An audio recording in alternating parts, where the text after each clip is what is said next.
Introduction. दोस्तों, आज के दौर में हमारे लिए जो चीज सबसे जरूरी है वो है हमारी हेल्थ और मनी। मॉडर्न साइंस आज इतनी तरक्की कर रही है कि अब लगभग हर बीमारी का इलाज साइंस के पास आ गया है और अब तो लोगों की लाइफ एक्सपेक्टेंसी भी बढ़ती जा रही है। जहां लोगों की एवरेज लाइफ एक्सपेक्टेंसी 60 से 65 साल थी, वही अब बढ़कर 70 से 75 साल हो गई है। वहीं अगर हम पैसे यानी मनी की बात करें तो आज भी वही इन्वेस्टिंग, पर्सनल फाइनेंस और बिजनेस प्लानिंग की ही बात होती है। और इन चीजों को समझकर शायद ही कोई अच्छा इन्वेस्टर बना हो। ओवर द इयर्स हमने ये सीखा कि डॉक्टर कैसे बनते हैं, इंजीनियर कैसे बनते हैं, लॉयर कैसे बनते हैं। इन सब के बारे में हमने प्रॉपर पढ़ाई की और फिर इन स्किल्स को लर्न किया। लेकिन शायद ही कोई हो जिसने पर्सनल फाइनेंस को पढ़कर डेब्ट मैनेजमेंट की स्किल्स सीखी हो या जिसने बहुत पैसे सेव कर लिए हों। इसकी मेन वजह यही है कि हमने फाइनेंस को भी बाकी सब्जेक्ट्स की तरह ही समझा है। जैसे फिजिक्स में हम लॉ और रूल्स को समझते थे, ठीक इसी तरह हमने फाइनेंस को भी समझा। हमने फाइनेंस के फॉर्मूलाज और रूल्स सब याद कर लिए और यहीं पर हम गलती कर जाते हैं, क्योंकि फाइनेंस को फिजिक्स की तरह नहीं समझा जाता है, बल्कि फाइनेंस या यूं कहें हमें मनी की साइकोलॉजी को समझना होता है। दोस्तों नमस्कार, पर मैं हूं आरजे गौहर परवेज। आज हम जिस बुक पर डिस्कशन करने जा रहे हैं उस बुक का नाम है psychology of money, timeless lesson on wealth, greed and happiness और इसके ऑथर हैं मॉर्गन हॉसेल। दोस्तों, पैसा आपको हर जगह दिखेगा और पैसा ही हमारी लाइफ को अफेक्ट करता है और हमें कंफ्यूज भी करता है। हर इंसान का पैसे को लेकर अलग अलग परसेप्शन है और हर इंसान अपने अपने परसेप्शन के अकॉर्डिंग ही बिहेव करता है।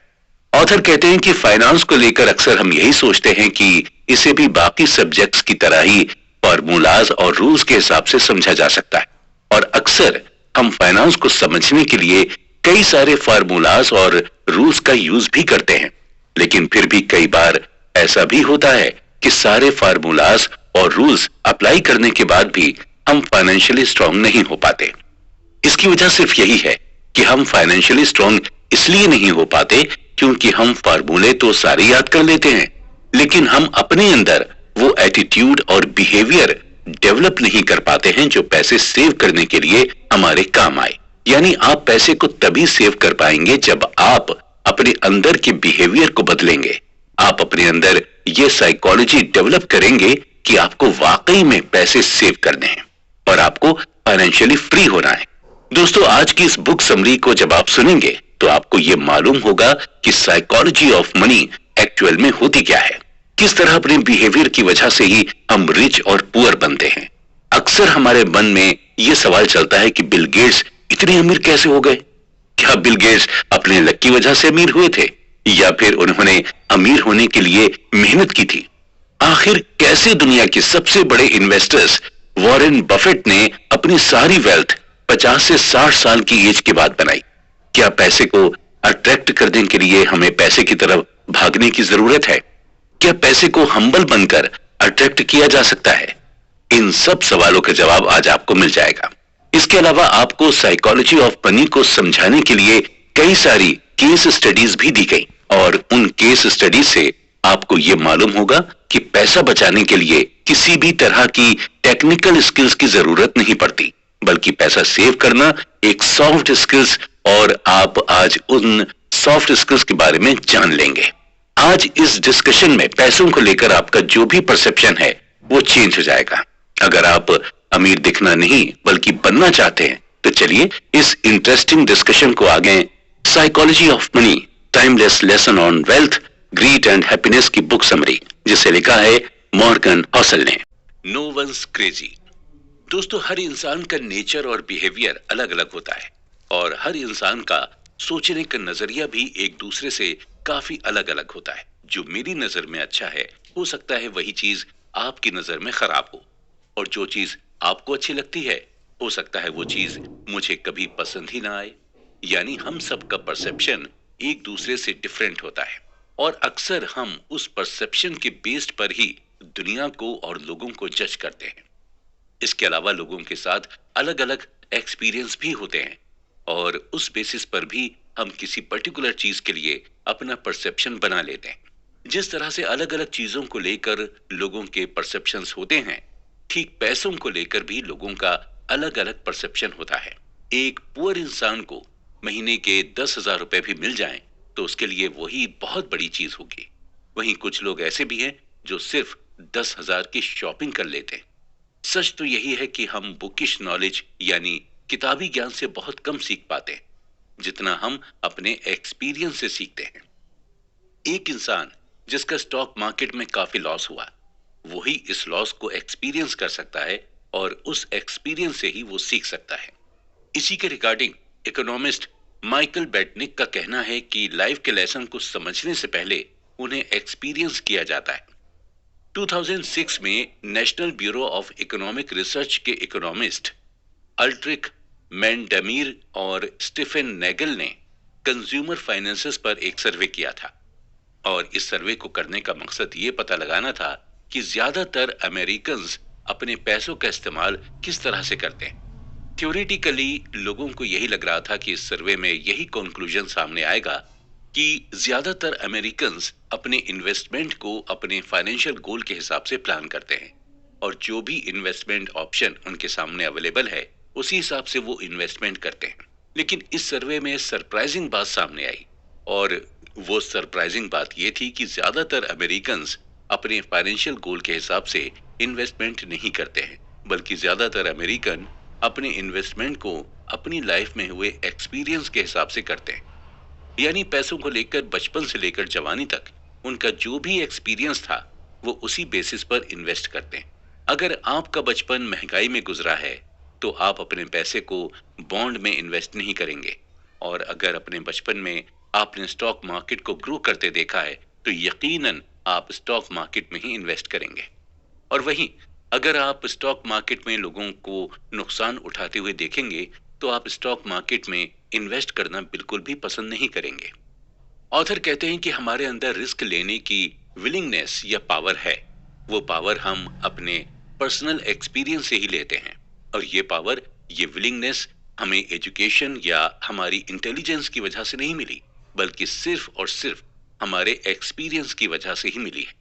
एग्जाम्पल के तौर पर मान लीजिए कि जब आप छोटे थे और आपके फादर ने अपने रिलेटिव्स और फ्रेंड्स को उधार पैसे दिए हों और वो पैसे उन्हें आज तक ना मिले हों, तो आपके मन में भी यही आएगा कि रिलेटिव्स और फ्रेंड्स को कभी उधार नहीं देना चाहिए। इसी तरह अगर आपके फादर पर ज्यादा लोन हो और वो लोन को रिपे नहीं कर पाने की वजह से उन पर फाइनेंशियल क्राइसिस आ जाए, तो आपके मन में भी यही आएगा कि हमें लोन नहीं लेना चाहिए। यानी हम अपना फाइनेंशियल डिसीजन अपने एक्सपीरियंस के बेस पर ही बनाते हैं। ऑथर कहते हैं कि हम पैसों को लेकर जो भी डिसीजन लेते हैं उस डिसीजन को हम करंट मोमेंट में मिली इंफॉर्मेशन से जस्टिफाई करते हैं, और उस डिसीजन को हम अपने यूनिक मेंटल मॉडल के हिसाब से ढाल लेते हैं। यानी एक इंसान जो भी अपना फाइनेंशियल डिसीजन लेता है, प्रेजेंट टाइम में उसके लिए वही डिसीजन सेंसिबल होता है। उसे यही लगता है कि जो फाइनेंशियल डिसीजन अभी वो ले रहा है वही उसके लिए बेहतर है, और अपने इस डिसीजन को वो क्यों ले रहे हैं और किस लिए ले रहे हैं, और इसके जवाब में वो आपको अपने फाइनेंशियल एक्सपीरियंस के बारे में बताएंगे। ऐसे लोग नॉर्मली मिस इन्फॉर्म होते हैं, या फिर उनके पास इनकम्प्लीट इंफॉर्मेशन होती है, या फिर उन्हें बहका दिया जाता है। एग्जाम्पल के तौर पर हम लॉटरी टिकट की बात करते हैं। ये लॉटरी टिकट मोस्टली गरीब लोग ही खरीदते हैं, और खरीदते वक्त उन्हें ये डिसीजन बड़ा ही अच्छा लगता है क्योंकि उन्होंने लॉटरी के थ्रू लोगों को अमीर बनते हुए देखा है। उनका मेंटल मॉडल इसी तरह से वर्क करता है कि अमीर मेहनत से नहीं बल्कि लॉटरी या सिर्फ गलत तरीके से पैसे कमाकर ही बना जा सकता है, और नतीजा यही होता है कि ऐसे लोग लॉटरी टिकट खरीदते हैं या फिर शॉर्टकट का यूज करते हैं। पैसों के साथ हमारा जो बिहेवियर होता है वो बड़ा ही क्रेजी और बचकानी चीजों से भरा होता है। जो आपके लिए पागलपन हो सकता है वो चीज मेरे लिए सेंसिबल हो। असल में हम में से कोई भी पैसे के मामले में बेवकूफ नहीं है, हम सभी चालाक हैं। लेकिन बस फर्क इतना ही है कि हम पैसों का इस्तेमाल अपनी लाइफ में हुए एक्सपीरियंस के हिसाब से ही करते हैं। इसलिए पैसों के मामले में किसी को बेवकूफ या पागल मत समझिए, बस यही समझिए कि ये जो भी चीज कर रहा है वो अपनी लाइफ के एक्सपीरियंस की वजह से ही कर रहा है। Luck and risk. Bill Gates किसी भी इंट्रोडक्शन के मोहताज नहीं है। दुनिया के सबसे अमीर में से एक बिल गेट्स को लगभग सभी जानते हैं। अक्सर हमारे दिमाग में यह सवाल उठता है कि आखिर बिल गेट्स इतने अमीर हुए कैसे। इसे हम बिल गेट्स की कहानी से ही समझते हैं। बिल गेट्स 28 अक्टूबर 1955 में सीटल, वॉशिंगटन में बोर्न हुए थे और बचपन से ही इनका इंटरेस्ट टेक्नोलॉजी की तरफ था। और जब ये 13 साल के हुए तो इनका एडमिशन लेक साइड स्कूल में करा दिया गया था। लेक साइड स्कूल पूरे सीटल में इकलौता स्कूल था जहां पर कंप्यूटर था। यहां तक कि सीटल की बड़ी बड़ी यूनिवर्सिटीज और कॉलेजेस में भी कंप्यूटर नहीं था। लेक साइड स्कूल में ही बिल गेट्स की दोस्ती पॉल एलन के साथ हो गई थी, जो बाद में बिल गेट्स के साथ माइक्रोसॉफ्ट के को फाउंडर बने। शुरुआती दौर में कंप्यूटर बच्चों के कोर्स का हिस्सा नहीं हुआ करता था, बल्कि इसे एज अ को करिकुलम एक्टिविटी के तौर पर लिया जाता। बिल गेट्स और पॉल एलन दोनों को ही कंप्यूटर में जबरदस्त इंटरेस्ट था और ये दोनों ही अपना खाली टाइम कंप्यूटर के सामने बैठकर बिताते थे और धीरे धीरे करके दोनों ही कंप्यूटर में एक्सपर्ट होते चले गए। दोनों ही कंप्यूटर पर कुछ वर्क कर रहे थे कि अचानक से पॉल एलन ने फॉर्च्यून मैगजीन उठाई और बिल गेट्स को दिखाई और कहा कि 500 फॉर्च्यून कंपनी में आना कितनी बड़ी बात होती होगी। इसके जवाब में 13 साल के बिल गेट्स ने कहा कि एक दिन हमारी भी कंप्यूटर कंपनी होगी और हमारी भी कंपनी 500 फॉर्च्यून में लिस्ट होगी। और आज हम सभी माइक्रोसॉफ्ट के सक्सेस के बारे में जानते हैं। अब हमारे लिए सोचने वाली बात यह है कि जब बिल गेट्स ने यह बात कही तो उस वक्त 13 साल की उम्र के पूरी दुनिया में 303 मिलियन बच्चे थे। यूएसए में कुल 18 मिलियन बच्चे थे जिनकी एज 13 साल थी। न्यूयॉर्क में कुल 2,70,000 बच्चे थे जिनकी उम्र 13 साल थी और लेक साइड में सिर्फ 300 ही बच्चे थे जिनकी एज 13 साल की थी। यानी उस वक्त पूरी दुनिया के 303 मिलियन बच्चों में से सिर्फ एक बिल गेट्स ही थे जिन्हें कंप्यूटर की इतनी नॉलेज थी और जो 13 साल की एज में कंप्यूटर खरीदने के लिए कैपेबल थे और जिनके मन में कंप्यूटर कंपनी बनाने का ख्याल आया। बिल गेट्स का यह मानना था कि अगर उनकी लाइफ में लेक साइड नहीं होता तो शायद माइक्रोसॉफ्ट भी नहीं होता।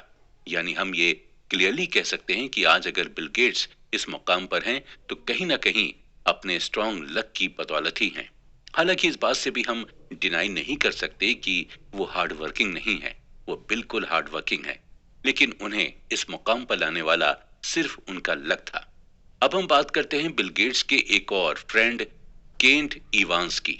बिल गेट्स और इवांस की फ्रेंडशिप तब हुई जब बिल गेट्स 8th ग्रेड में थे। बिल गेट्स, पॉल एलन और केंट इवांस तीनों ही बचपन से ये सपना देखते थे कि एक दिन तीनों मिलकर कंपनी बनाएंगे। यहाँ तक कि तीनों ये भी डिस्कस करते थे कि कौन सीईओ बनेगा और कौन मैनेजर। लेकिन दोस्तों, किस्मत का कुछ अलग ही प्लान था। माउंटेनियरिंग करने के दौरान केंट इवांस की डेथ हो गई। हैरत की बात यह थी कि पूरे यूएसए में माउंटेनियरिंग करने के दौरान सिर्फ 36 लोग की ही डेथ होती थी और माउंटेनियरिंग में 1 मिलियन में से सिर्फ 1 लोग की ही डेथ होने के चांसेस रहते हैं। जहां बिल गेट्स के पास लक था, वहीं केंट इवांस की किस्मत में रिस्क आया। केंट इवांस ने उस रिस्क को फेस किया जो लाखों लोगों में से किसी एक को मिलता है। बिल गेट्स और केंट इवांस दोनों ही की एनर्जी सेम थी, दोनों का मैग्नीट्यूड सेम था और दोनों के ख्वाब भी सेम थे, लेकिन दोनों के डायरेक्शन अलग हो गए थे। ये सच है कि लक और रिस्क आपस में सिबलिंग हैं, यानी दोनों ही भाई बहन जैसे हैं और दोनों ही एक जैसे ही होते हैं। अगर आपको यकीन करना हो तो आपको दोनों पर ही यकीन करना होगा। लक और रिस्क, ये दोनों फैक्टर्स हमारी लाइफ का एक इंपॉर्टेंट हिस्सा हैं। कभी हमारा लक हमारे साथ रहता है तो कभी हम रिस्क में रहते हैं, लेकिन हमारे लिए दोनों को ही मेजर करना और दोनों को ही एक्सेप्ट करना मुश्किल होता है।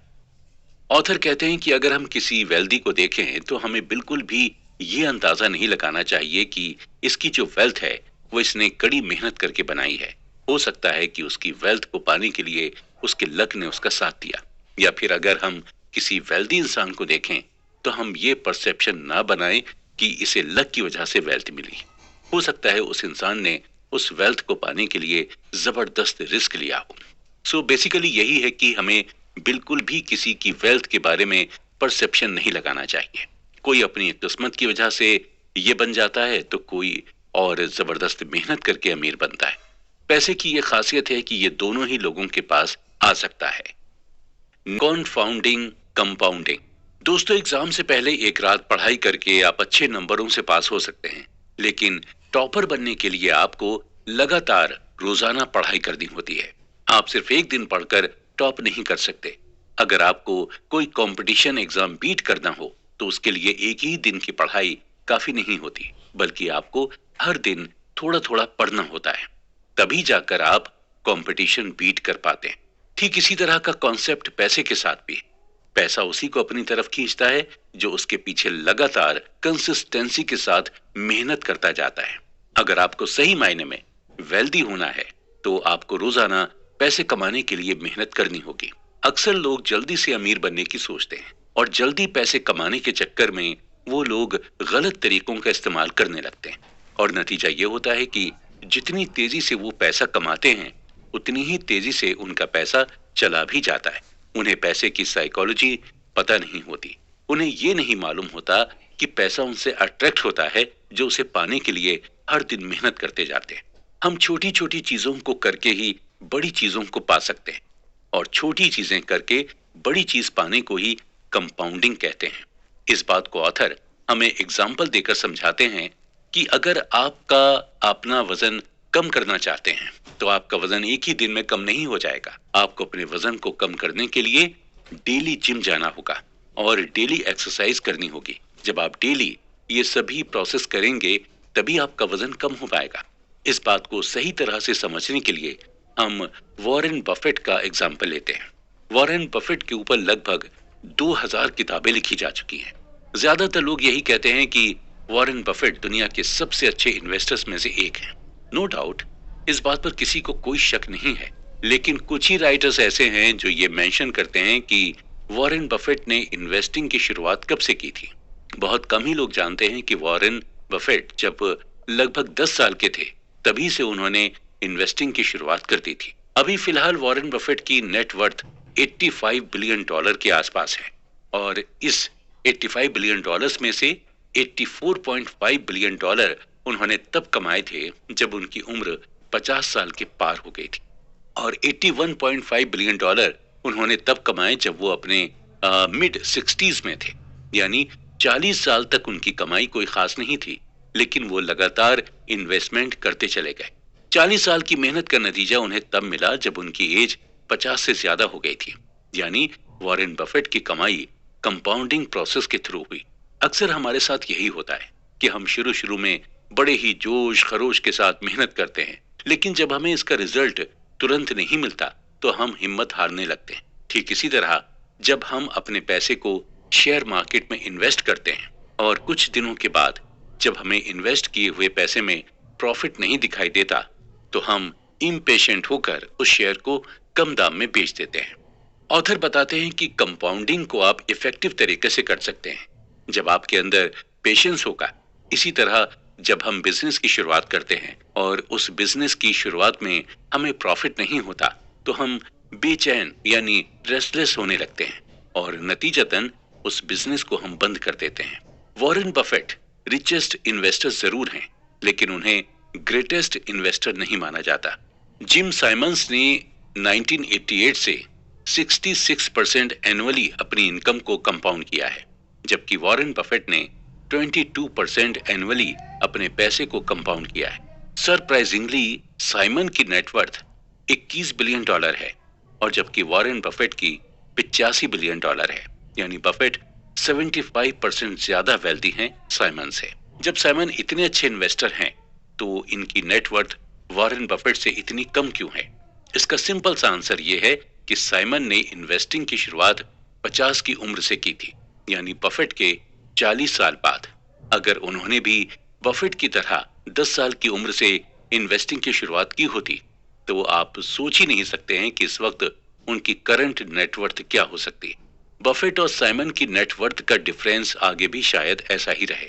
अगर मैं आपसे ये कहूं कि आप 9 + 9 + 9 + 9 यानी 9 को 8 टाइम ऐड करें तो आप इसे फौरन ऐड करके इसका आंसर 72 बता देंगे।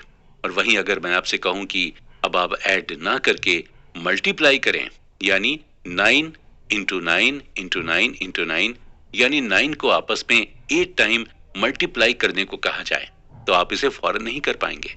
और मल्टीप्लाई करने पर इसका आंसर 134217 आएगा। आप यहाँ क्लियरली देख सकते हैं कि ऐड करने में आपको क्या आंसर मिला था और मल्टीप्लाई करने में आपको क्या आंसर मिला। अगर हम सिंपल वर्ड्स में कहें तो कंपाउंड का मतलब मल्टीप्लाई करना ही होता है। इसका मतलब यही हुआ कि आपको अपने पैसों को जोड़ना नहीं है, बल्कि उसे मल्टीप्लाई करते जाना है, यानी आपको पैसे से ही पैसा बनाना है, और वो चाहे आप बिजनेस करके करें या फिर किसी इन्वेस्टमेंट के थ्रू करें। और हमेशा ये ध्यान रखें कि कंपाउंडिंग का नतीजा आपको फौरन नहीं मिलता, बल्कि इसका नतीजा आपको धीरे धीरे मिलता है, और इसका नतीजा ऐसा होता है जिसे देखकर आप खुद हैरान हो जाएंगे। इसलिए अगर आप इन्वेस्ट करना चाहते हैं तो जरूरी नहीं कि आप बहुत बड़े अमाउंट से इन्वेस्ट करें, आप छोटे अमाउंट से भी इन्वेस्ट की शुरुआत कर सकते हैं। एट लास्ट हम ये कहेंगे कि अगर आप अपनी तरफ पैसों को खींचना चाहते हैं तो आपको अपने अंदर पेशेंस डेवलप करना होगा, और पैसे के लिए कंसिस्टेंट हार्ड वर्क करना होगा, और पैसे को कंपाउंड करते रहना होगा, क्योंकि तभी आप पैसे को जीत पाएंगे, यानी तभी आप वेल्दी बन पाएंगे। गेटिंग वेल्दी और स्टेइंग वेल्दी। दोस्तों, आज के दौर में अगर देखा जाए तो पैसा कमाना सबसे आसान है। आप इस डिजिटल एरा में सोशल मीडिया के थ्रू पैसे कमा सकते हैं। आप अपना यूट्यूब चैनल बनाकर पैसे कमा सकते हैं, इंस्टाग्राम या फेसबुक पर पोस्ट अपलोड करके पैसे कमा सकते हैं, या फिर अमेज़न या शॉपिंग ऐप पर प्रोडक्ट बेचकर पैसे कमा सकते हैं। यानी आज के इस टाइम में पैसे कमाने के ऑप्शंस बहुत सारे हैं। जितना आज के दौर में पैसा कमाना आसान है, उतना ही इसे बचाना मुश्किल है। वेल्दी होना कोई बहुत बड़ी बात नहीं है, लेकिन वेल्दी बने रहना बहुत ही डिफिकल्ट है। चलिए इस बात को हम एक केस स्टडी के थ्रू डीपली समझते हैं। जेस लिवरमोर, जिनका जन्म 1877 में हुआ था, इन्हें अपने दौर का ग्रेटेस्ट इन्वेस्टर माना जाता था, और ये उस टाइम प्रोफेशनल इन्वेस्टर बन गए थे जब इन्वेस्टिंग के बारे में कोई ज्यादा जानता तक नहीं था। सिर्फ 30 साल की उम्र में ही लिवरमोर ने $100 मिलियन की नेटवर्थ बना ली थी। 1929 के दौरान लिवरमोर स्टॉक मार्केट की दुनिया में जाना पहचाना नाम बन गए थे, और उसी दौरान स्टॉक मार्केट भी बुरी तरह से क्रैश हो गई थी, जिसकी वजह से इकोनॉमी डिप्रेशन में चली गई थी। अक्टूबर 1929 तक स्टॉक मार्केट की हालत और खराब हो गई। ज्यादातर इन्वेस्टर्स और स्पेकुलेटर्स जबरदस्त फाइनेंशियल लॉस में आ गए थे, और जिसकी वजह से कई इन्वेस्टर्स और स्पेकुलेटर्स सुसाइड करने लगे थे। लिवरमोर की वाइफ डोरा दी इन्वेस्टर्स के सुसाइड करने के इंसिडेंट से काफी परेशान थी, और एक दिन लिवरमोर घर काफी देर में पहुंचे। घर देर में पहुंचने की वजह से लिवरमोर की वाइफ डोराथी काफी परेशान हो गई थी, लेकिन लिवरमोर को देखकर उन्हें सुकून मिला, और उन्होंने लिवरमोर को अपने परेशान होने की वजह बताई। तो उन्होंने उन्हें बताया कि इस स्टॉक मार्केट के क्रैश में उन्हें बहुत फायदा पहुंचा है, और लिवरमोर ने सिर्फ एक ही दिन में कई मिलियन डॉलर कमा लिए थे। लिवरमोर ने वाइफ डोराथी से यह भी कहा कि हम वेल्दी ही रहेंगे हमेशा, परेशान होने की कोई जरूरत नहीं है।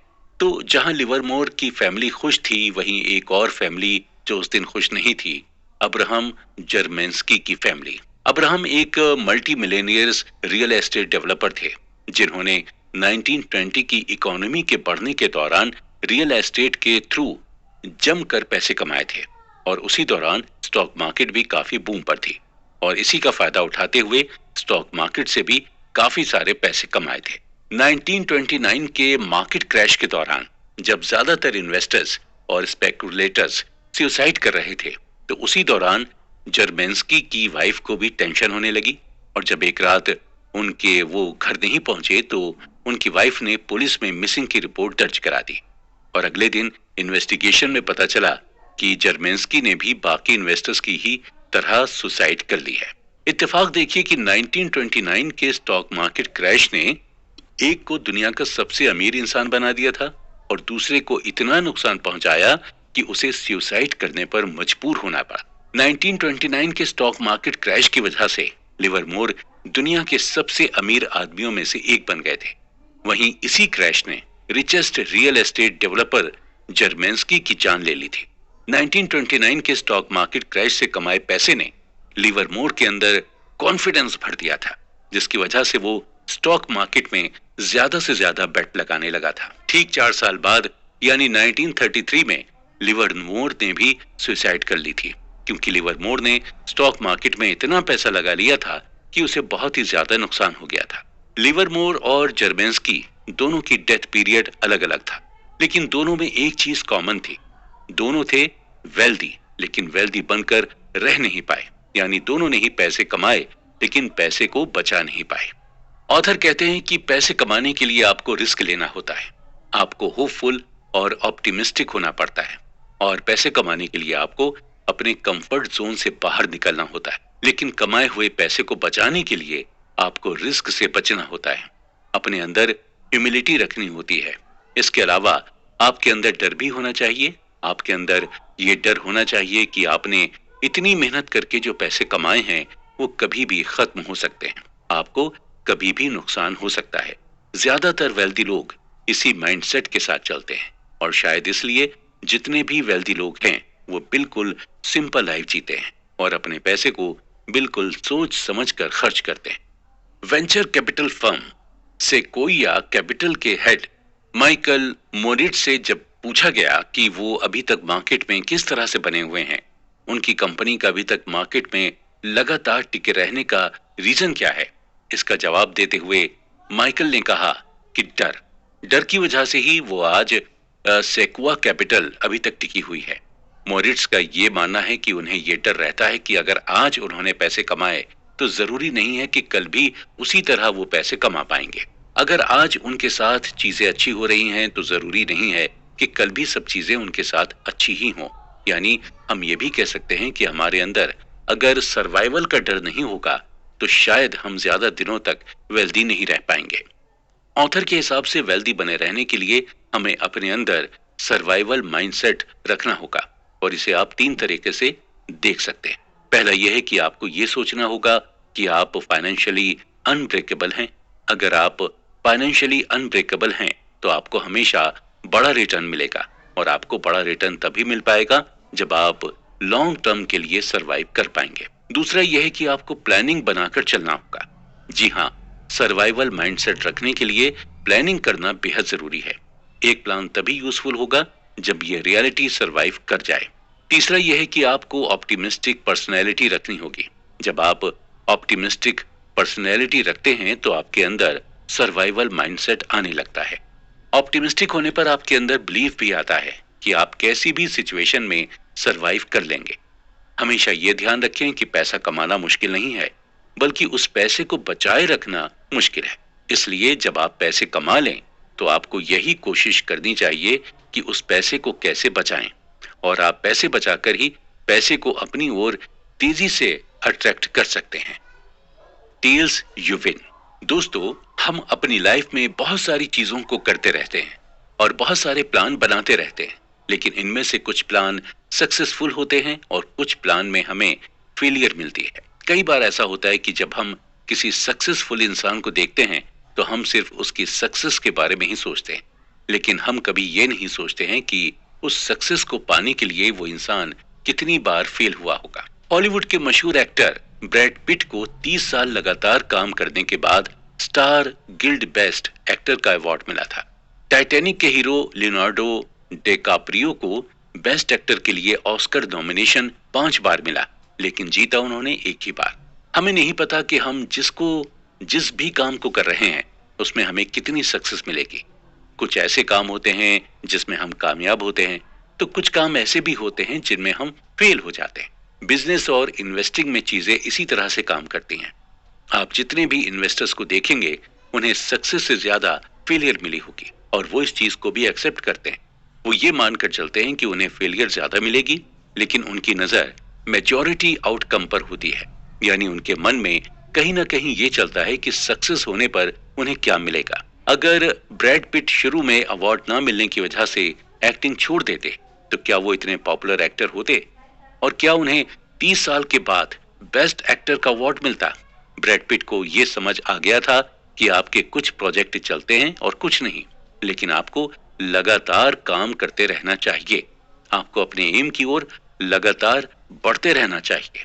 आपको टेल के बारे में सोचना चाहिए, यानी एंड रिजल्ट के बारे में सोचना चाहिए। ऑथर कहते हैं कि आप अपने आसपास जो भी प्रॉफिटेबल, फेमस और इन्फ्लुएंशियल चीजों को देखते हैं, वो टेल इवेंट का ही नतीजा होता है। यानी उस चीज को अचीव करने के लिए लाखों एफर्ट्स किए जाएंगे। जब हम अपना फोकस टेल इवेंट पर करने लगते हैं, तो हमारे सामने कोई भी ऑब्स्टेकल या कोई भी परेशानी आ जाए, हमें अपना मनचाहा रिजल्ट मिल ही जाता है। और टेल इवेंट पर फोकस करके हमें यह भी समझ में आने लगता है कि यह कितना रेयर और पावरफुल है। टेल एंड ड्रिवन आपको कई सारी कंपनीज भी मिलेंगी, और टेल एंड ड्रिवन का सबसे अच्छा एग्जांपल है कोई भी वेंचर कैपिटल फर्म।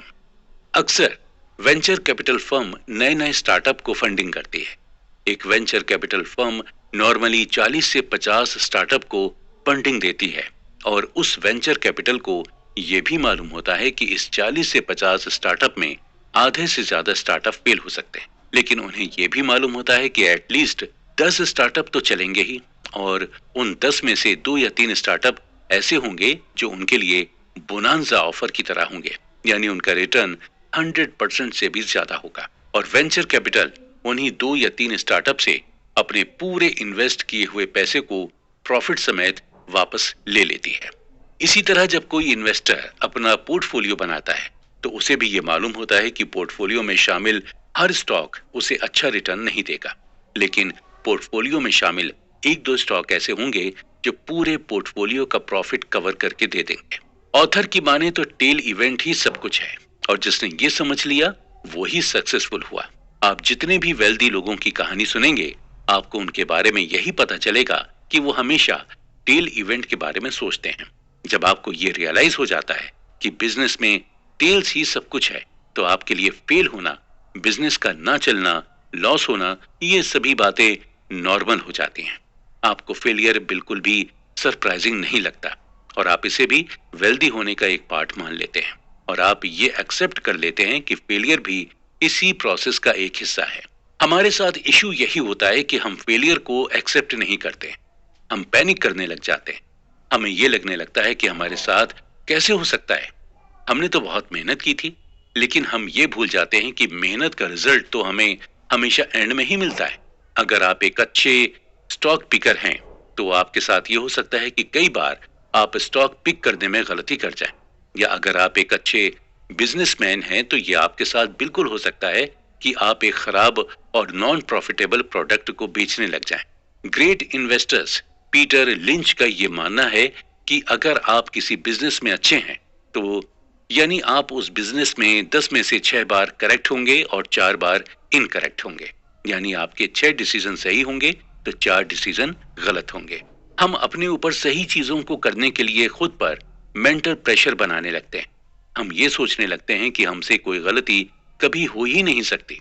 महान बल्लेबाज सचिन तेंदुलकर भी फेल हुए थे, और 25 साल क्रिकेट खेलकर भी उनसे कई गलतियां हुई थी, और अगर ऐसा ना होता तो 664 इंटरनेशनल मैचेस में उनकी 100 सेंचुरी से और कई ज्यादा सेंचुरीज होती।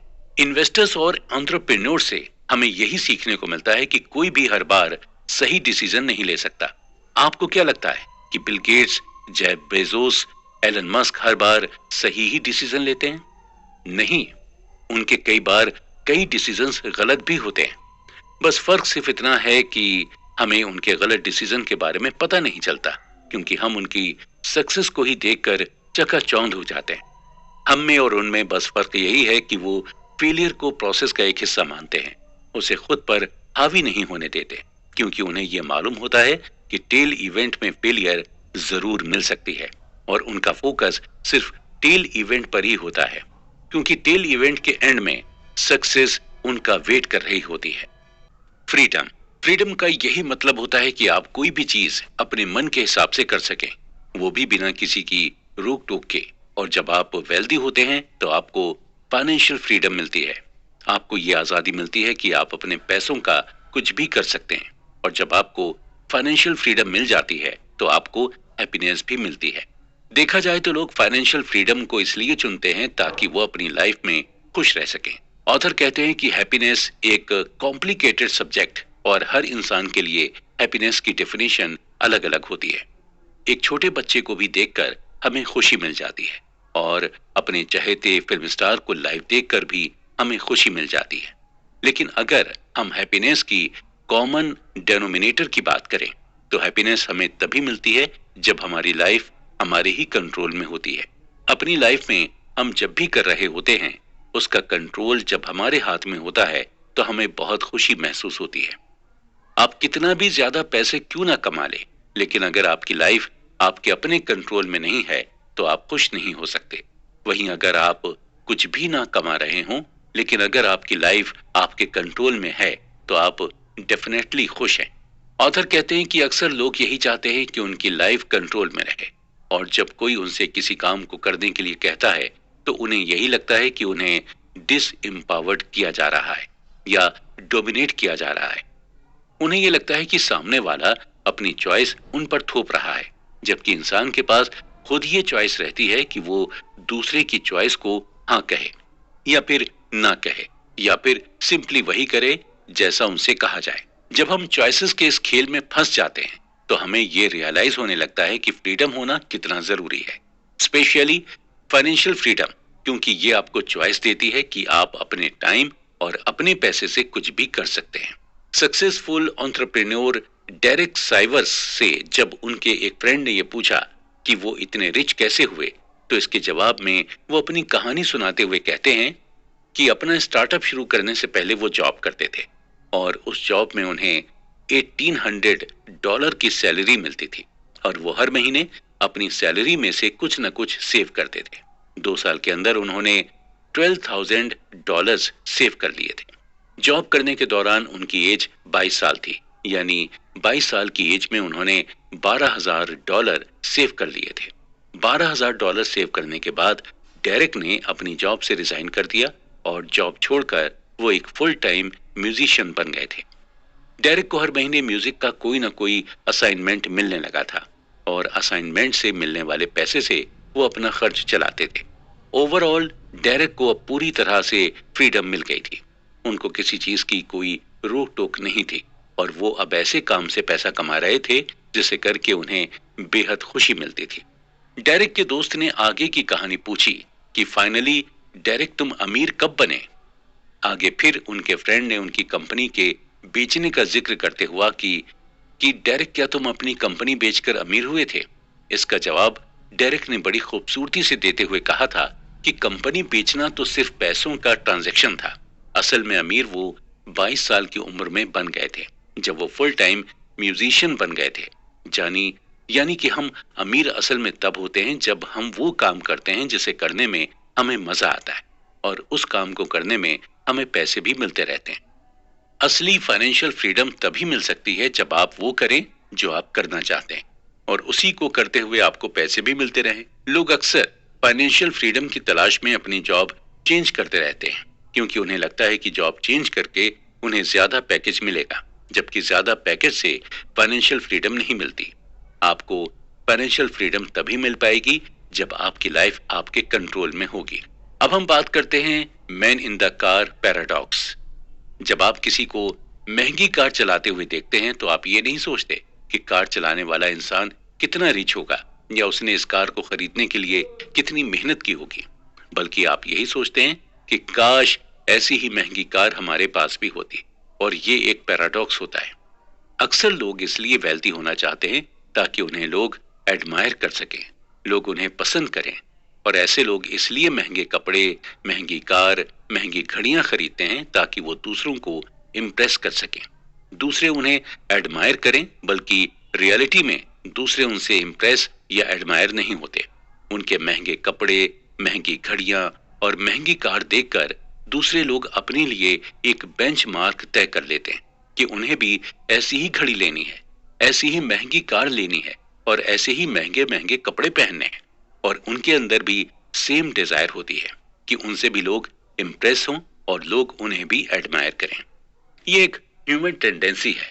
इंसान हमेशा से चाहता है कि लोग उसे पसंद करें, उसे एडमायर करें, उसे ही लोग अपना रोल मॉडल माने।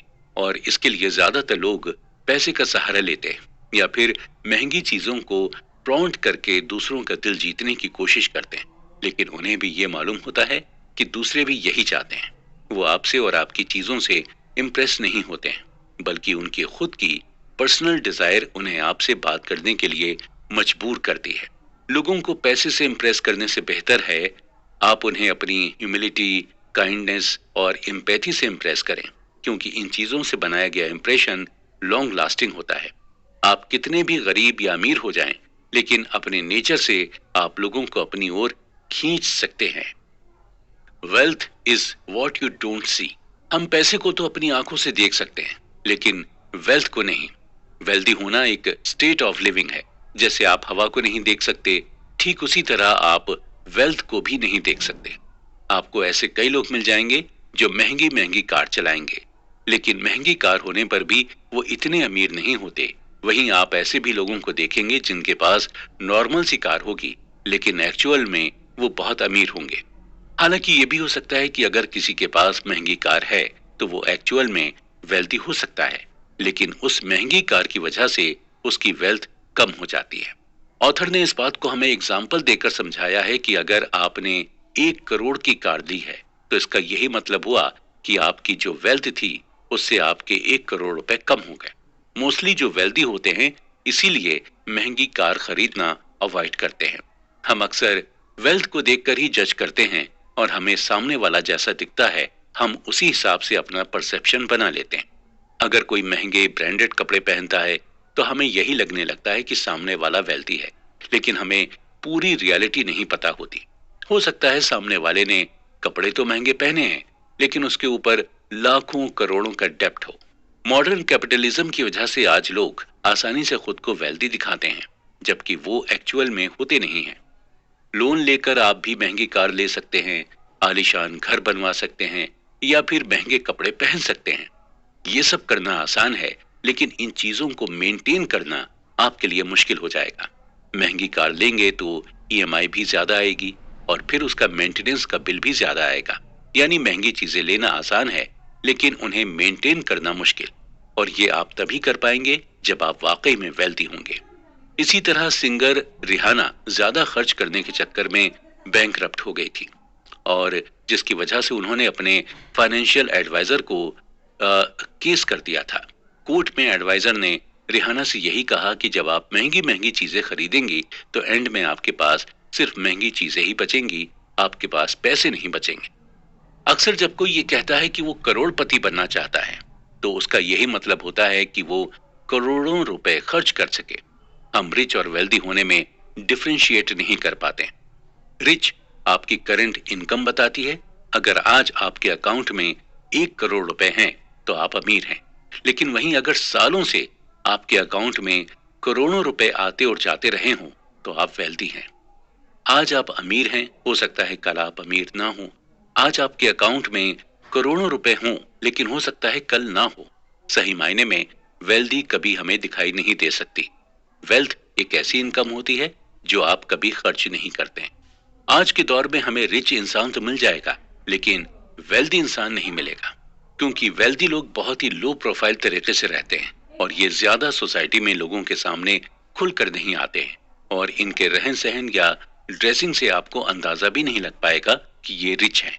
डीप डाउन अगर हम देखें तो हर इंसान वेल्दी ही बनना चाहता है। वो नहीं चाहता कि आज अगर उसके पास करोड़ों रुपए हों तो कल वो करोड़ों रुपए खत्म हो जाए। इंसान यही चाहता है कि उसके पास करोड़ों रुपए हमेशा रहें और ये बढ़ते ही जाएं। इसके अलावा वो ये भी चाहता है कि उन्हें फ्रीडम और फ्लेक्सिबिलिटी मिले, और ये सभी चीजें आपको तभी मिलती हैं जब आपको ये मालूम होता है कि आपके पास फाइनेंशियल एसेट्स हैं जिसे आपने खर्च नहीं किया है।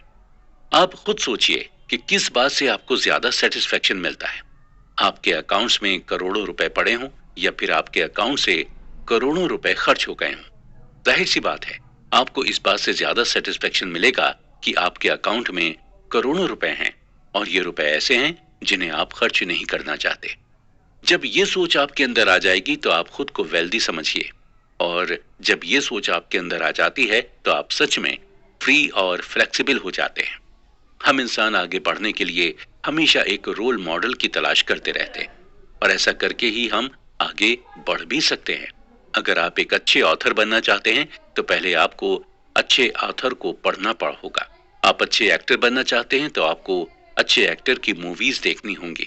उसी तरह आपको अगर वेल्दी बनना है तो आपको एक वेल्दी इंसान को रोल मॉडल बनाना होगा। लेकिन हम ये अंदाजा नहीं लगा पाते हैं कि कौन वेल्दी है कौन नहीं, और हम किसी को बिना देखे या बिना जाने रोल मॉडल नहीं बना पाते। जरूरी नहीं है कि जो देखने में रिच है वो वाकई में रिच हो सकता है वो उतना रिच नहीं हो जितना आप समझते हैं, और जो आपकी नजर में गरीब दिख रहा है हो सकता है वो वेल्दी हो। इसलिए किसी को क्विकली जज ना करें, स्पेशली किसी को उसकी हैसियत से तो बिल्कुल भी जज नहीं करें। Nothings free. अक्सर हम टीवी पर ऐड देखते हैं कि एक प्रोडक्ट खरीदने पर आपको दूसरा प्रोडक्ट बिल्कुल फ्री में मिलेगा, और आप जब ये प्रोडक्ट का ऐड देखते हैं तो आप फ्री के चक्कर में उस प्रोडक्ट को खरीद लेते हैं। लेकिन असल में मार्केट में कुछ भी फ्री नहीं मिलता। आप जिस प्रोडक्ट को फ्री समझते हैं उसका दाम आप कहीं ना कहीं पहले ही दे चुके होते हैं। ऑथर कहते हैं कि हमें कई चीजों की ऑब्वियस प्राइस तब तक नहीं पता होती जब तक हम उस चीज को खरीद नहीं लेते या उस चीज का एक्सपीरियंस नहीं ले लेते। एग्जाम्पल के तौर पर आपको एक मूवी पैसा वसूल तभी लगती है जब तक आप उसे देख नहीं लेते और जब तक आप उसका एक्सपीरियंस नहीं कर लेते। मूवी अगर अच्छी है तो पैसा वसूल, और अगर बुरी है तो पैसे वेस्ट। और दोनों ही एक्सपीरियंस को पाने के लिए सबसे पहले आपको मूवी का टिकट लेना पड़ता है। हमें अक्सर दूसरों की जॉब इजी लगती है और हमें यही लगता है कि इसकी जॉब तो बड़ी आसान है, काश इसकी जॉब मैं कर पाता। लेकिन एक्चुअल में उस जॉब को करने में क्या क्या स्ट्रगल्स हैं ये वही देख पाता है जो उसे कर रहा होता है। हमें दूसरों की जॉब इसलिए अच्छी लगती है क्योंकि उसके स्ट्रगल्स हमारे लिए इनविजिबल होते हैं।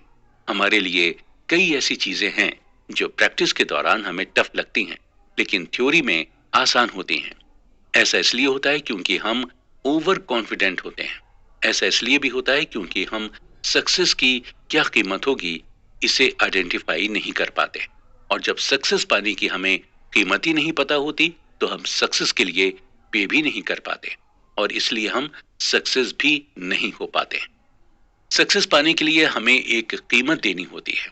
ठीक इसी तरह एक सक्सेसफुल इन्वेस्टिंग के लिए भी हमें प्राइस पे करना पड़ता है, लेकिन ये प्राइस हमें डॉलर, रुपीस या फिर पाउंड में नहीं पे करना पड़ता, बल्कि ये प्राइस हमें fear, volatility, doubt, uncertainty, regret के फॉर्म में पे करना होता है। और इन प्राइसेस को हम ओवरलुक भी नहीं कर सकते क्योंकि हम इन प्राइसेस को रियल टाइम में फील करते हैं। यानी जब हमें डर लगता है तो हम अपने डर को फील कर सकते हैं, जब हमें रिग्रेट होता है हम वो भी फील कर सकते हैं।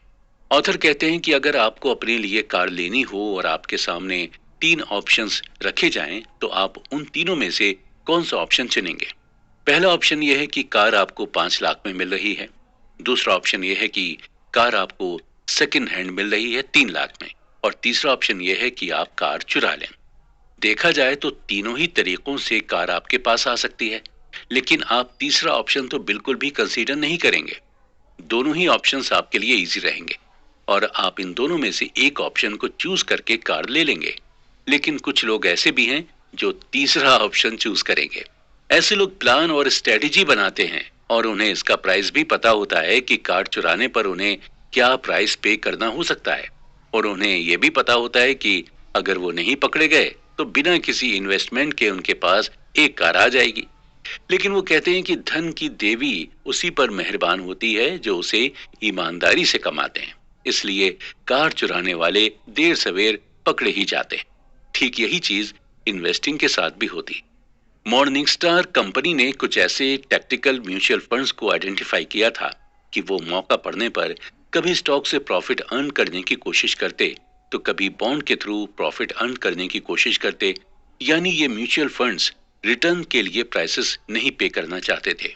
मॉर्निंगस्टार की रिपोर्ट की माने तो 2007 के रिसेशन के बाद टोटल 112 टैक्टिकल म्यूचुअल फंड थे, जिनमें से सिर्फ 9 ने ही बेटर रिस्क एडजस्टेड रिटर्न दिया था। बाकी म्यूचुअल फंड 60-40 स्टॉक फंड के बीच में ही फंसे रहे। अक्सर हमारे मन में यह सवाल आता है कि जो लोग बड़ी बड़ी कारें, बड़े बड़े घर खरीदने के लिए कोई भी प्राइस पे करने को तैयार रहते हैं, वो लोग जब इन्वेस्टिंग करते हैं तो इतना घबराते क्यों नहीं है, या इतना ज्यादा प्राइसेस पे करने को तैयार क्यों नहीं रहते हैं? इसका यही जवाब है कि इन्वेस्टिंग में आपको रिजल्ट्स फौरन नहीं मिलता है, आपको वेट करना होता है। आप इन्वेस्टिंग के प्राइस टैग को फौरन नहीं देख पाते, जबकि कार और घर लेना इन्वेस्टिंग के कंपैरिजन में लेस टाइम टेकिंग प्रोसीजर है। जब आपके पास यूटिलिटी बिल आता है तो आप खुश नहीं होते हैं, आपको बिल सजा की तरह लगने लगता है। आप हैवी मन से बिल भरते हैं, आपको ये फाइन की तरह लगता है। जनरली हम फीस देने से नहीं घबराते हैं, बल्कि हमें फाइन देने में परेशानी होती है। ठीक इसी तरह अगर हम मार्केट वॉलेटिलिटी को फाइन की तरह न लेकर फीस की तरह लेंगे, तो हमारे अंदर एक ऐसा माइंडसेट डेवलप हो जाएगा जहां पर हम इन्वेस्टमेंट में गेन करने लगेंगे। हमेशा ये ध्यान रखें कि मार्केट रिटर्न्स कभी भी फ्री नहीं होते हैं। जिस तरह बाकी प्रोडक्ट्स के लिए आप पे करते हैं, ठीक उसी तरह आपको इसके लिए भी पे करना होगा। हालांकि आपको इसके लिए फोर्स नहीं किया जा सकता है, लेकिन आपको मिलेगा वही जितना आप इसके लिए पे करेंगे। आप फ्री में यूज करना चाहेंगे तो आपको बिल्कुल भी कुछ नहीं मिलेगा। आपकी हालत उस चोर की तरह होगी जिसने कार को पाने के लिए उसे चुरा लिया था। इन्वेस्ट करने की फीस को फाइन की तरह मत लीजिए। अगर आप उसे फाइन की तरह लेंगे तो आप इन्वेस्टिंग को एंजॉय नहीं कर पाएंगे। हमेशा ये ध्यान रखिए कि धन की देवी उसी से खुश होती हैं जो उस धन को कमाने के लिए प्राइस पे कर सके। अगर आप भी वेल्दी बनना चाहते हैं तो आपको उसके लिए प्राइस तो पे करना होगा, और उस प्राइस को आप वेल्दी बनने की फीस समझकर दीजिएगा। Reasonable, rational, surprise.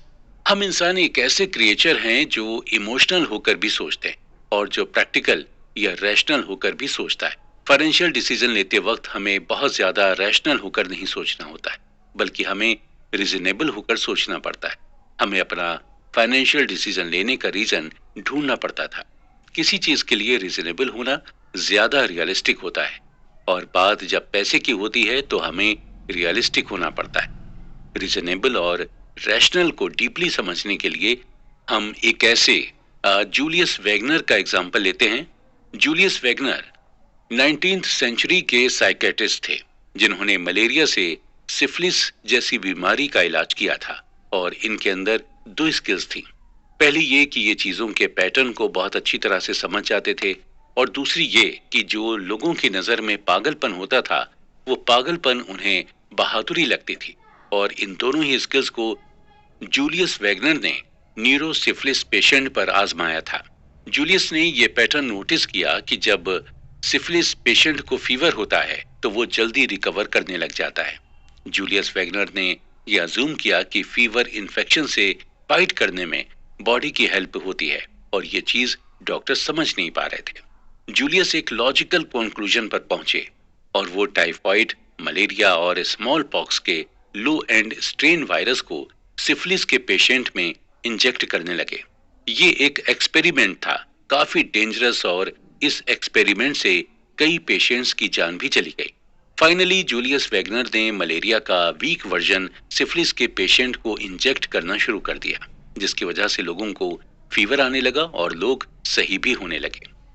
Julius Wagner ने फाइनली ये कंक्लूजन निकाला कि हर 10 में से 6 सिफिलिस पेशेंट्स को मलेरिया के बुखार से ठीक किया जा सकता है, और इस ट्रीटमेंट को मलेरिया थेरेपी नाम दिया गया।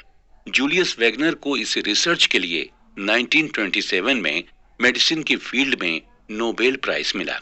हालांकि बाद में मलेरिया थेरेपी को पेनिसिलिन से रिप्लेस कर दिया गया था, लेकिन जूलियस वैगनर दुनिया के ऐसे पहले डॉक्टर बने जिन्होंने ये बताया कि फीवर से हम इन्फेक्शन से फाइट कर सकते हैं। लोग फीवर को बुरी तरह से लेते हैं और उसे ट्रीट करने के लिए अलग अलग दवाइयों का इस्तेमाल करते हैं। लोग फीवर को इसलिए बुरा मानते हैं क्योंकि फीवर में हमें पेन होता है, हमारी बॉडी को तकलीफ होती है। जब फीवर होता है तो हम रिजनेबल नहीं हो पाते, हम रैशनल होते हैं। हम बस यही सोचते हैं कि जल्दी से डॉक्टर हमें मेडिसिन दे और हम ठीक हो जाएं। हम ये नहीं सोचते कि चलो अच्छा है हमें फीवर हुआ है, इससे हमारी बॉडी इन्फेक्शन से फाइट कर लेगी। हम ऐसा नहीं सोचते हैं क्योंकि हम फीवर से हर्ट होते हैं। ठीक इसी तरह जब हम फाइनेंशियल डिसीजन लेते हैं तो इसी तरह सोचते हैं। हम रीजनेबल नहीं, रैशनल होकर सोचते हैं। क्योंकि हमें डर लगता है कि कहीं हमारा पैसा डूब ना जाए, कहीं हमें भारी नुकसान ना हो जाए। ऑथर कहते हैं कि देखा जाए तो एक इंसान ना तो रैशनल और ना ही इरैशनल है। हम ज्यादा हार्डली थिंक करते हैं, हम ज्यादा अपनी थिंकिंग पर सवाल भी नहीं करते। हैरी मार्कोविट्स को रिस्क और रिटर्न के बीच मैथमेटिकल ट्रेड ऑफ के लिए नोबेल प्राइज मिला था। जब मार्कोविट्स से पूछा गया कि उन्होंने किस तरह से अपने पैसे को इन्वेस्ट किया, तो इसके जवाब में उन्होंने यही बताया कि उन्होंने अपने पोर्टफोलियो को बॉन्ड और इक्विटी में 50-50 स्प्लिट किया था, ताकि कभी फ्यूचर में अपने इन्वेस्टमेंट को लेकर उन्हें रिग्रेट ना हो। और कभी जरूरत पड़ने पर मार्कोविट्स इस स्ट्रेटेजी को चेंज भी कर लेते थे, कभी 60% बॉन्ड तो कभी 40% इक्विटी। मार्कोविट्स ना तो ज्यादा रैशनल थे और ना ही इरैशनल, बल्कि वो रीजनेबल थे। उनके पास वजह थी, उनके पास ये वजह थी कि उन्हें फ्यूचर में कोई नुकसान ना हो, इसलिए ये स्ट्रेटेजी उन्होंने अपनाई थी। फाइनेंशियल प्लानिंग बनाने से पहले आप उसके लिए रीजन ढूंढें। ऐसा ना हो कि पूरी दुनिया बना रही है तो आप भी बनाएं, या पूरी दुनिया कहती है कि फाइनेंशियल प्लानिंग बनाना चाहिए तो आप भी फाइनेंशियल प्लानिंग बना रहे हैं। आप ये खुद डिसाइड करें कि फाइनेंशियल प्लानिंग के लिए आपका क्या रीजन है। आगे हम बात करेंगे हिस्ट्री की। हिस्ट्री मोस्टली सरप्राइजिंग इवेंट की स्टडी होती है, लेकिन जो इन्वेस्टर्स होते हैं वो हिस्ट्री के बेसिस पर ही फ्यूचर का अजम्पशन या एनालाइज करते हैं।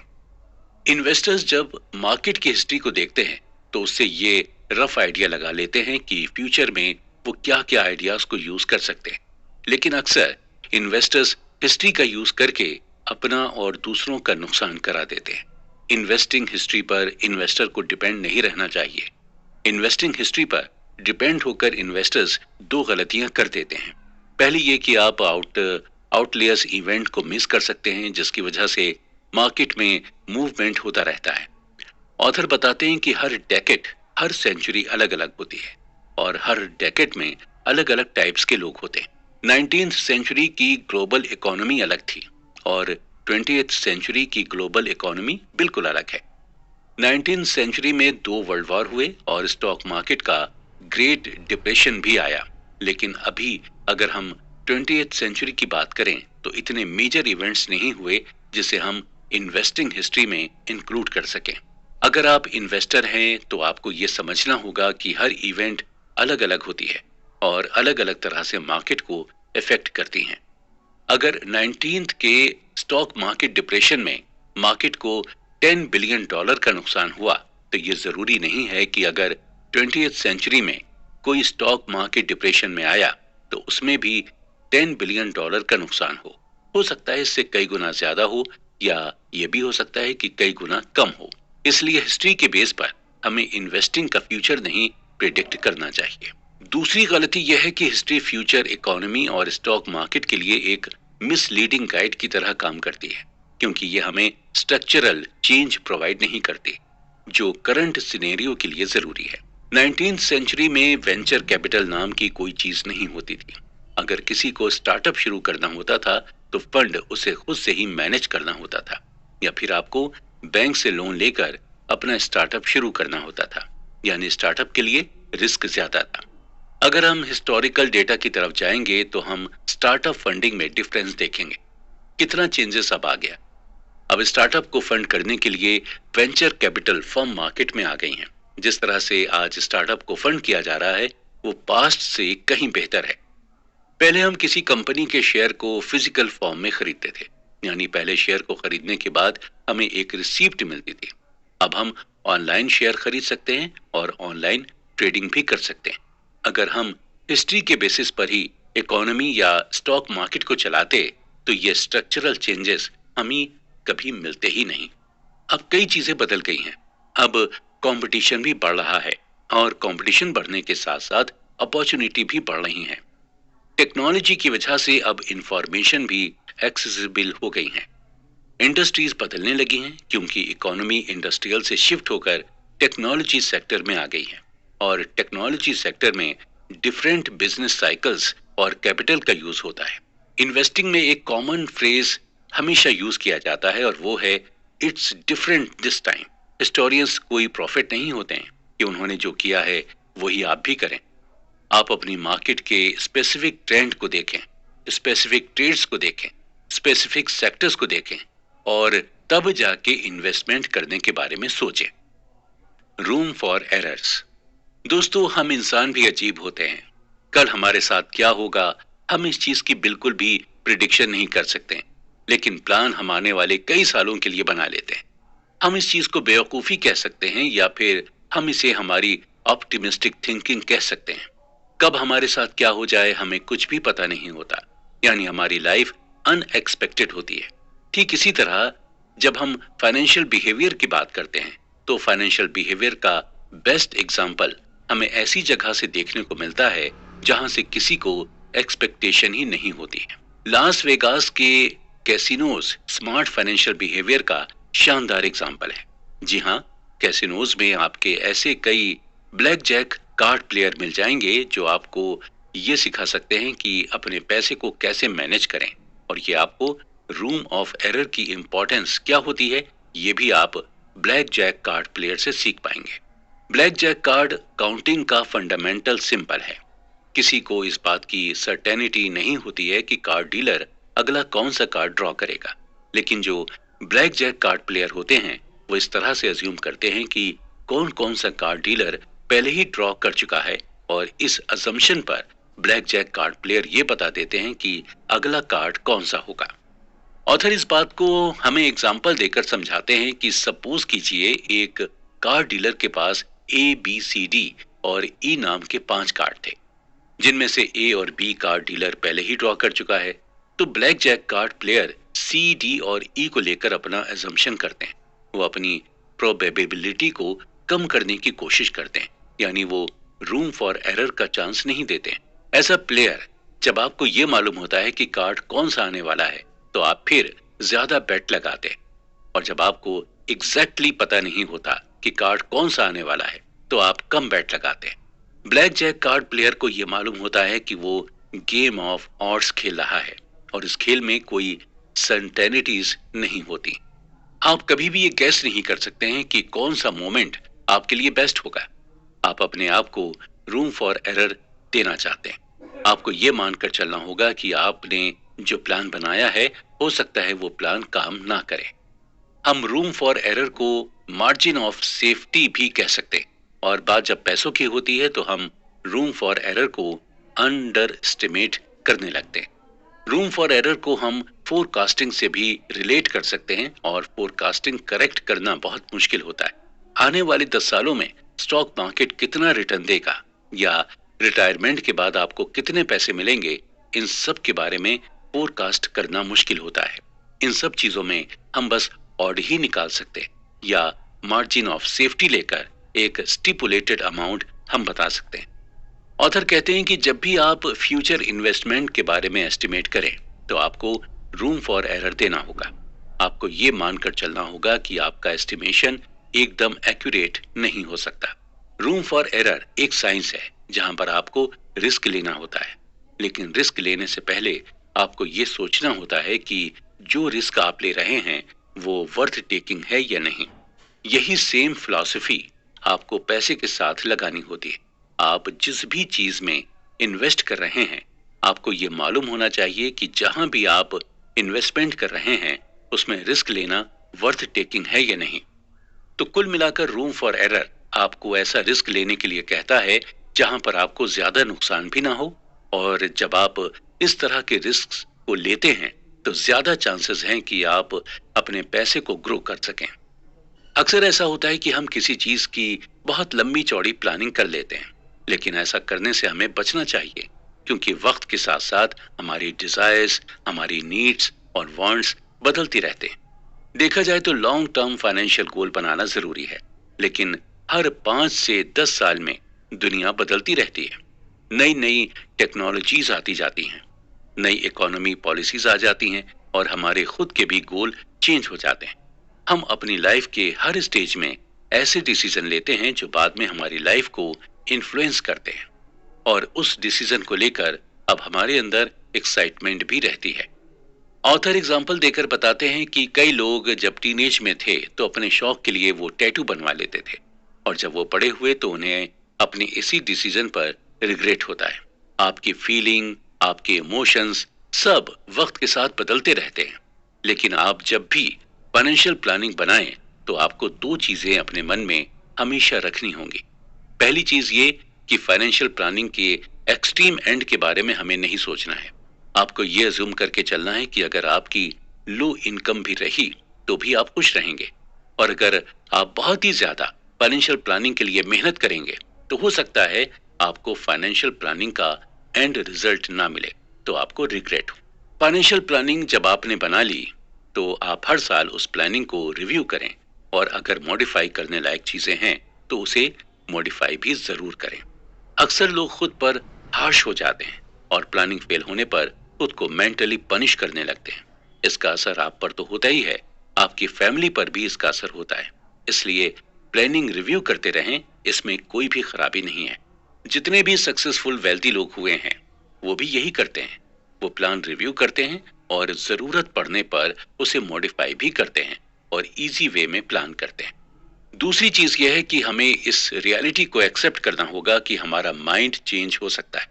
अक्सर उन एम्प्लॉय की लाइफ मेजरेबल होती है जो अपनी कंपनी से बहुत ज्यादा लॉयल रहते हैं, और ऐसा इसलिए होता है क्योंकि ऐसे लोग जब अडल्ट थे तभी से उन्होंने ये डिसाइड कर लिया था कि उन्हें किस फील्ड में काम करना है और किस कंपनी में काम करना है, और खुद की नजर में धोखेबाज या बेईमान साबित नहीं होना चाहते, भले ही वो मेंटली टॉर्चर हो जाए। ध्यान रहे कि आप खुद से लॉयल रहें, कंपनी से नहीं। रियलिटी ऑफ चेंज को हमें जितना जल्दी हो सके उतनी जल्दी एक्सेप्ट कर लेना चाहिए। एग्जाम्पल के तौर पर अमेजोन जब शुरू हुआ था तब वो सिर्फ एक बुक स्टोर हुआ करता था। धीरे धीरे इसने खुद को चेंज किया, फिर ये ऑनलाइन ई कॉमर्स कंपनी बन गई, और बुक्स के साथ साथ ये बाकी चीजें भी ऑनलाइन डिलीवर करने लगी, और उसके साथ कई सारे चेंजेस भी आए। अब अमेजोन का टारगेट है स्पेस। अगर अमेजोन खुद को बुक स्टोर तक ही लिमिटेड करके रखती तो शायद आज ये जिस मुकाम पर है उस मुकाम तक नहीं पहुंच पाती, और आज दुनिया के सबसे वैल्यूएबल कंपनीज में से एक नहीं बन पाती। जेफ बेजोस हर 5 से 10 साल में चेंज की रियलिटी को समझ जाते हैं और फिर उसी हिसाब से अपनी प्लानिंग बनाते हैं, और शायद यही उनकी सक्सेस का सीक्रेट है। अगर आप खुद को कॉन्स्ट्रेंट यानी बांध कर रखेंगे किसी प्लानिंग में तो आप बाकी किसी भी अपॉर्चुनिटी को एक्सप्लोर ही नहीं कर पाएंगे। आपको यह समझना होगा कि जैसे जैसे दुनिया बदल रही है वैसे ही वैसे आपको भी बदलना होगा। दुनिया के साथ कदम से कदम मिलाकर चलना होगा, क्योंकि इसी में है सक्सेस, और सक्सेसफुल वेल्दी लोग ऐसा ही करते हैं। You and me and the seduction of pessimism. लालच ह्यूमन नेचर का ही पार्ट है, और हम सबके अंदर कहीं ना कहीं किसी न किसी चीज के लिए लालच भरा होता है। वो लालच चाहे मेटेरियलिस्टिक चीजों के लिए हो या फिर इमोशनल चीजों के लिए हो। कई बार ऐसा होता है कि मार्केट में कुछ ऐसे प्रोडक्ट्स होते हैं जिनके रेट अचानक से बढ़ने लगते हैं, और हमें समझ में ही नहीं आता कि इन प्रोडक्ट्स का रेट क्यों बढ़ने लगा है। ज्यादातर लोगों को यही लगता है कि किसी प्रोडक्ट का रेट बढ़ने की वजह लालच होता है। अचानक से प्रोडक्ट के रेट बढ़ने को इकोनॉमी की लैंग्वेज में बबल कहते हैं। बबल के लिए पूरी तरह से लालच को ब्लेम करना सही नहीं है। जब भी किसी प्रोडक्ट के दाम मार्केट में बढ़ते हैं तो हम यही कहते हैं कि ट्रेडर्स लालची हो गया है, क्योंकि हम इसे सिर्फ अपने ही नजरिए से सोचते हैं। हमें एक्चुअल में ये पता ही नहीं होता कि इस बबल के पीछे की वजह क्या है। कोई भी एक्सपर्ट आपको ये नहीं बता पाएगा कि आखिर ये इकोनॉमिकल बबल होते क्यों हैं। ये ठीक उसी तरह है जब कोई आपसे पूछे कि आखिर ये वॉर क्यों होते हैं। आप कभी इसका रीजनेबल आंसर नहीं दे पाएंगे, क्योंकि वॉर करने के सबके अलग अलग रीजंस होते हैं। लेकिन हम एक रीजन इसके लिए कह सकते हैं, वो ये है कि कभी कभी इन्वेस्टर्स दूसरे इन्वेस्टर से कुछ ऐसी एडवाइस ले लेते हैं जो एक्चुअल में उनके लिए सही नहीं होती। यानी दूसरे इन्वेस्टर्स के इन्फ्लुएंस में आकर कई इन्वेस्टर्स ऐसे डिसीजन ले लेते हैं जिनकी वजह से पूरी मार्केट में असर देखने को मिलता है, और जिसकी वजह से इकोनॉमिकल बबल आ जाता है। एक नॉर्मल इंसान का विजन और एक इन्वेस्टर का विजन अलग अलग होता है। एक नॉर्मल इंसान की कोशिश यही रहती है कि वो अपने पैसे को लॉन्गर टर्म तक इन्वेस्ट करके रखे, जबकि इन्वेस्टर्स अपने इन्वेस्टमेंट को शॉर्ट टर्म तक के लिए रखते हैं। ऑथर हमें एग्जाम्पल देकर समझाते हुए कहते हैं कि जब .com बबल हुआ यानी टेक्नोलॉजी बबल, तब 1999 में याहू के स्टॉक के लिए एक नॉर्मल इंसान पागल हुआ जा रहा था। उसे यही लग रहा था कि यह इन्वेस्टमेंट 30 साल बाद उन्हें जिलियन डॉलर का रिटर्न देगा। लेकिन इन्वेस्टर्स ने इन सब पर सिर्फ कम टाइम के लिए इन्वेस्ट किया था और ज्यादा अमाउंट इन्वेस्ट किया था। इन्वेस्टर्स को ये मालूम था कि इस स्टॉक में अभी मोमेंटम है, लेकिन ये मोमेंटम कभी भी शिफ्ट हो सकता है। इसलिए शॉर्ट टर्म में ज्यादा अमाउंट इन्वेस्ट करो। और जब कोई एक अच्छा ट्रेडर शॉर्ट टर्म इन्वेस्टमेंट करता है तो उसे देखकर कई दूसरे ट्रेडर्स भी इन्वेस्ट करने लगते हैं। और कई ट्रेडर्स इंट्रा डे ट्रेडिंग भी करते हैं, जिससे कभी कभी इकोनॉमिकल बबल होने लगता है। 2000 में यही हुआ था। उस दौरान हाउसिंग बबल होने लगा था और घर के दाम महंगे होने लगे थे, क्योंकि उस दौरान कई इन्वेस्टर्स प्रॉपर्टी खरीद कर थोड़े दिन बाद बेचने लगे थे। जब भी किसी प्रोडक्ट के दाम बढ़ें तो हम इसके लिए इन्वेस्टर्स को ब्लेम कर सकते हैं। हम उन्हें इररेस्पॉन्सिबल कह सकते हैं या हम उन्हें स्पेकुलेटर्स कह सकते हैं। और इसमें से ज्यादातर इन्वेस्टर्स एक दूसरे से इन्फ्लुएंस्ड होकर ही इन्वेस्ट करते हैं और ऐसा करने का उनका यही मकसद होता है, पैसा कमाना। उन्हें लगता है कि वो एक दिन में ज्यादा कमा सकते हैं तो इंट्राडे करके कमाते हैं और 2 साल में कमा सकते हैं तो 2 साल तक इन्वेस्ट करते हैं। आप भी इसी तरह से कर सकते हैं। आपको ये नहीं सोचना चाहिए कि कहीं आपको कोई लालची होने का लेबल ना लगा दे। पैसे कमाना और लालची होना अलग अलग चीजें हैं। अगर आप अपना माइंड लगाकर पैसे कमा रहे हैं तो इसमें हर्ज क्या है? आपकी नॉलेज कहती है कि आप इंट्राडे से पैसे कमा सकते हैं तो आप कमाएं। या आपको लगता है कि सिर्फ 1 साल में इन्वेस्ट करके आप अच्छा प्रॉफिट कमा सकते हैं तो आप सिर्फ 1 साल के लिए ही इन्वेस्ट करें। आप किसी और के इन्फ्लुएंस में मत आए। अब आगे हम पेसिमिज्म की बात करते हैं। हमारे अंदर ऑप्टिमिज्म और पेसिमिज्म दोनों ही तरह की फीलिंग्स हैं।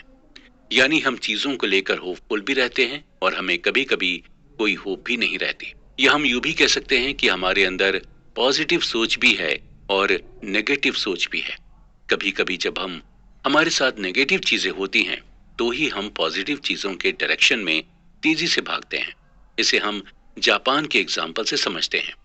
वर्ल्ड वॉर के बाद जापान की हालत बहुत ही ज्यादा खराब हो चुकी थी और जापान की इकोनॉमी लगभग डूब चुकी थी। जापान ऑलमोस्ट इंडस्ट्रियली, सोशली और इकोनॉमिकली बर्बाद हो चुका था। और अगर कोई उस वक्त जापानी लोगों से यह कहता कि 50 साल बाद आप लोग दुनिया की सबसे डेवलप कंट्री बनेंगे तो शायद जापानी लोग आप पर हंसते।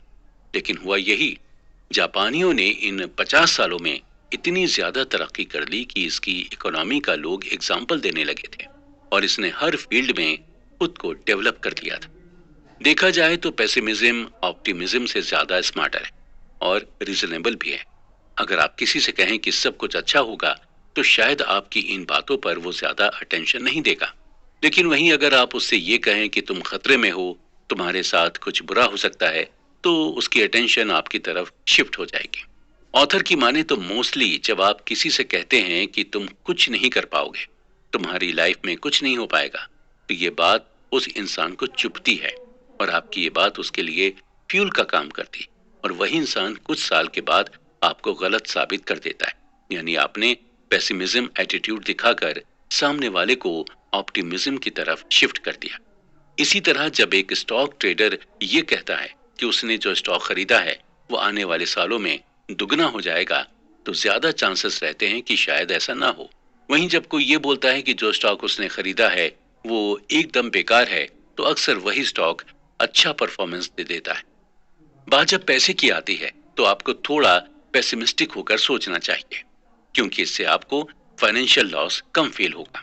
एग्जाम्पल के तौर पर जब आप किसी को अपने पैसे उधार देते हैं तो उधार देते वक्त आपको मन में कहीं ना कहीं ये सोच लेनी चाहिए कि आपके पैसे अब शायद नहीं मिलेंगे।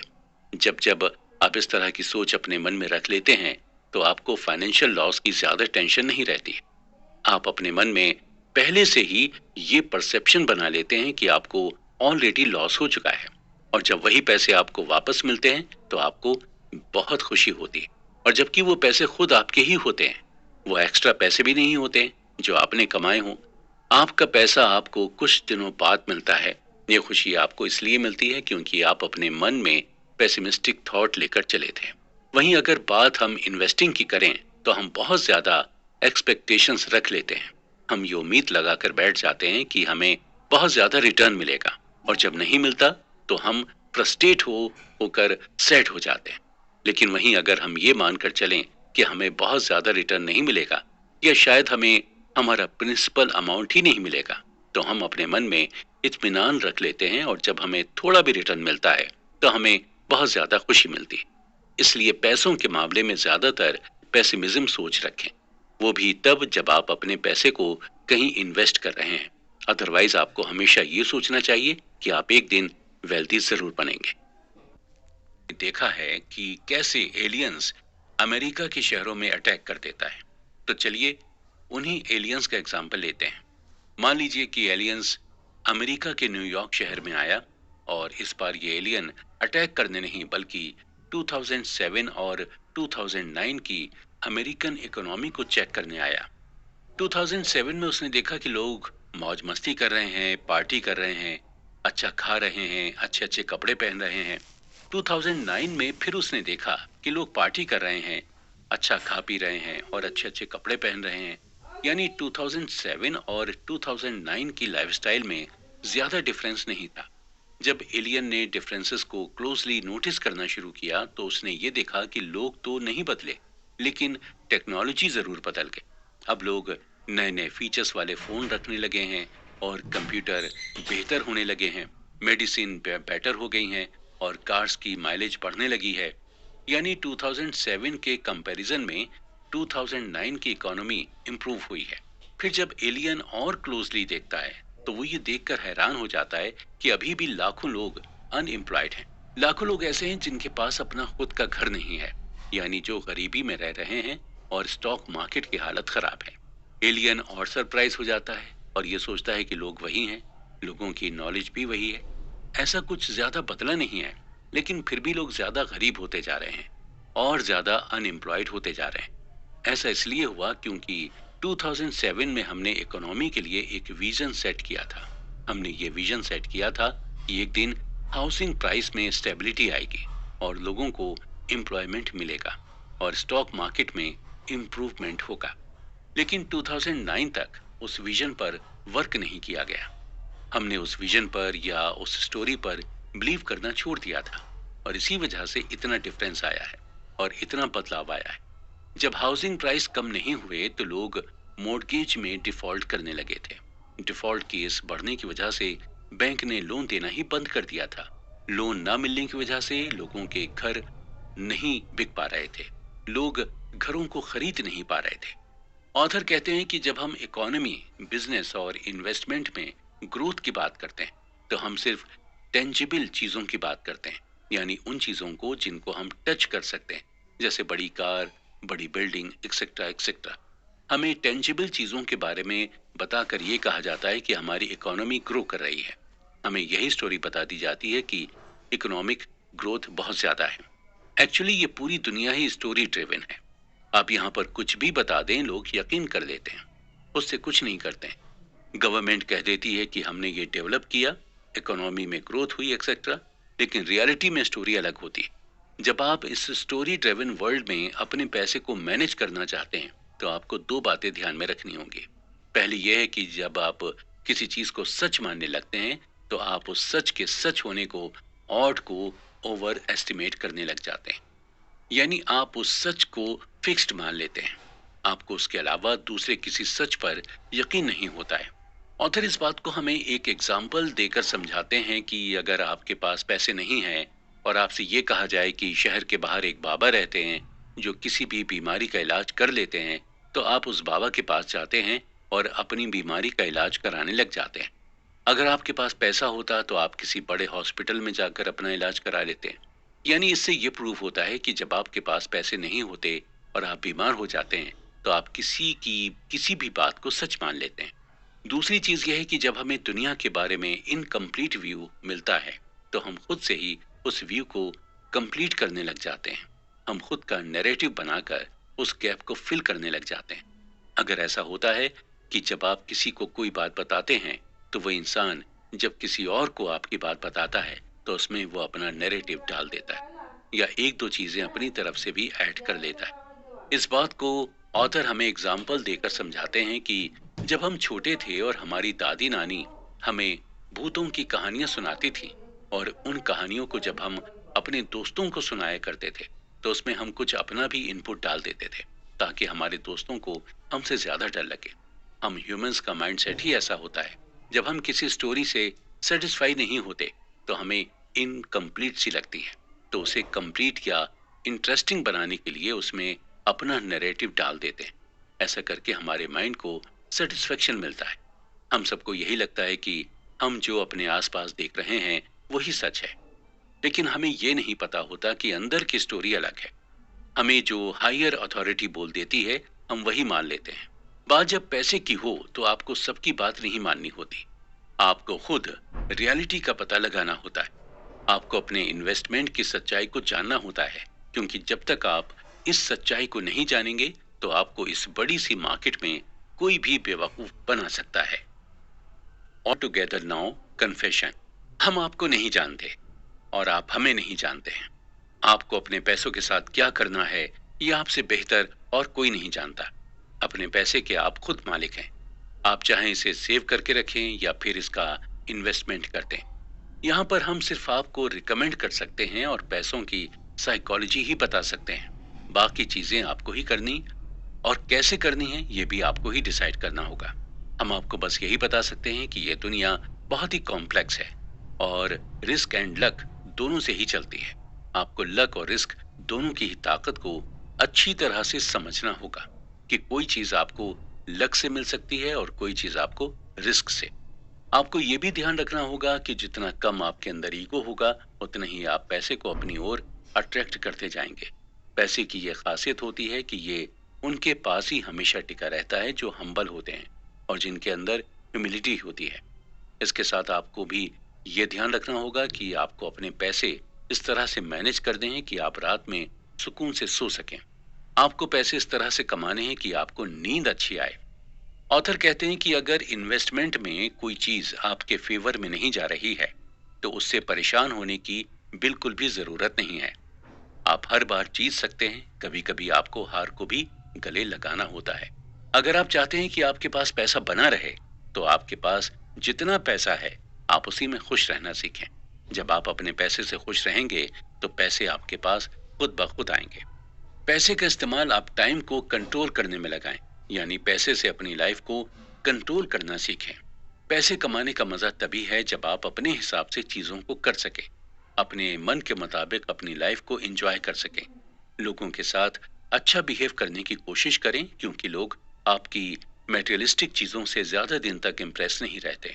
जो लोग ज्यादा शो ऑफ करते हैं पैसा उनके पास ज्यादा दिनों तक टिक नहीं पाता। पैसों का इस्तेमाल कभी भी शो ऑफ करने के लिए ना करें।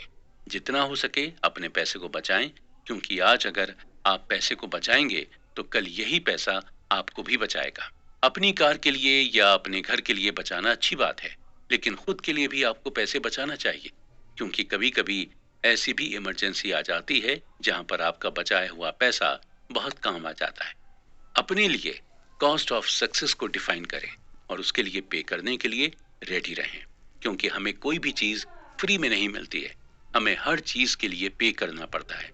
साथ ही साथ आपको रिस्क लेने से भी नहीं घबराना चाहिए।